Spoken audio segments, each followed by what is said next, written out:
It's Monday, June 10th, a gray and a gloomy day, but we thank you for watching. Welcome to the 5:30. I'm Claudine Ewing. We begin tonight in the town of Hamburg, where the community is mourning the loss of a young life taken way too soon. Saturday night, 8-year-old Thomas Ross was killed. He was a passenger in a vehicle that was rear-ended by a truck. According to police, a 4-year-old in the vehicle was hurt. He was treated at a nearby hospital. He's now home. Now we know the driver who's accused of causing that crash was allegedly under the influence of drugs and alcohol. Tonight, 52-year-old Marcus Genovese is being held without bail on several charges, including DWI, vehicular manslaughter, driving without a license, and leaving the scene. This case is so serious, so we wanted to get some insight. And joining me in studio is John Flynn. He is the former Erie County District Attorney who now works for Lippis Mathias, that law firm. Today he's here as our legal analyst. We want to thank you so much for coming on the 5:30 tonight. This is just so sad on so many fronts, but this suspect is facing so many charges, from DWI, vehicular manslaughter. We already outlined them. Why would there be two charges of vehicular manslaughter in this case? Well, there's two different legal theories. The first legal theory is that he allegedly was driving without a license. That actually kicks it up to a higher charge, believe it or not. That's vehicular manslaughter in the first degree. If you are driving a motor vehicle without a license, intoxicated or under the influence of drugs, and you kill an individual, if you check all three of those boxes, that's vehicular manslaughter in the first degree. The second charge is in the second degree. That's just driving under the influence and taking the life of another human being. Good information to know. He's also charged with felony aggravated unlicensed operation of a motor vehicle. We hear all of those words. Does that mean he was driving with a suspended license? Correct, or revoked. Interesting on that front. Also, when we look at this case, we now know from the Department of Motor Vehicles, a spokesperson, that it's likely this person had some previous charges in the past. Why do we keep seeing these drunk drivers out here? What are the penalties not tough enough?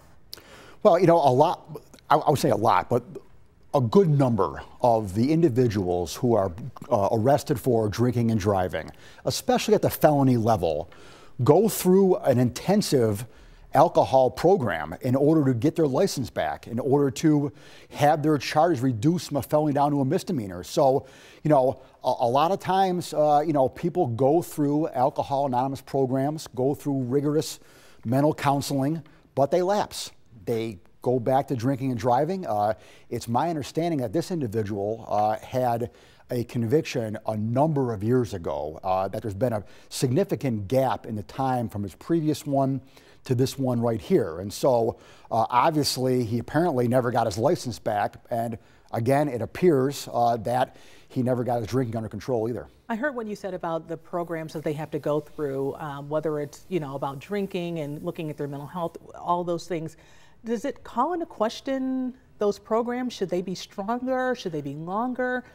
Does something need to be tweaked here? No, I think a lot of times, Claudine, they work, quite frankly. A lot of times, you know, these programs are very intensive, and the majority of people don't relapse. The majority of people don't get caught with a second, third, or fourth one. However, obviously people slip through the cracks. Obviously people relapse, and after a number of years, people think that they can they've beaten their problem that they had previously and take a drink, and then that leads to more drinks. And obviously, you can't get behind the wheel when you do that. You're right about that. And the fact that we keep seeing this, and when it's a child involved, really the whole community is coming out and people are just so sad. Because he has priors at sentencing, what could he face? Well, the priors mainly go toward his license, not toward the actual punishment at trial. So if you have 3 alcohol-related convictions in a 25-year period, you can lose your license for 5 years. If you have 5 alcohol-related incidents in your lifetime, it's a lifetime ban on your license. So the priors in this case, because my understanding they were so long ago, only affect his license and won't affect his punishment. But in this case right here, like I said before, the vehicular manslaughter in the first degree, driving without a license, that can give him alone right there 15 years. Legal analyst John Flynn, thank you so much for that information tonight. Very insightful. We appreciate you coming on.